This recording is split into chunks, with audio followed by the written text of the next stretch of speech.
This is why history is important, because the questions that are being asked right now is whether or not Donald Trump had the legal authority to intervene, to go into a foreign country, to kidnap its leader and its first lady, bring them back to the United States to stand trial. Because if Donald Trump can do that in Venezuela, then he can pretty much do it anywhere. Also, tempting other quote unquote world powers like Russia, like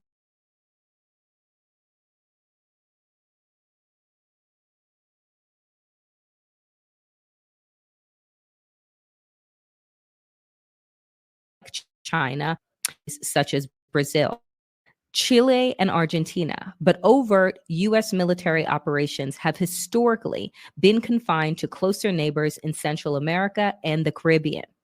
The first direct U.S. military attack on a South American country signals a major shift in foreign and defense policy, one that is made explicit in new national security strategy published by the Trump administration a few weeks ago.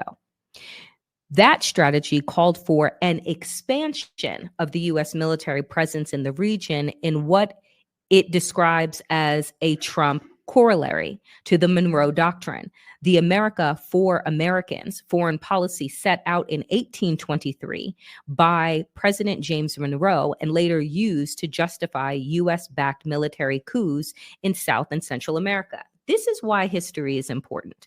It is important to understand where Donald Trump is getting his signals from and what kind of very thin foreign policy he is using as justification for an invasion in a foreign country, by the way, without the express consent of Congress.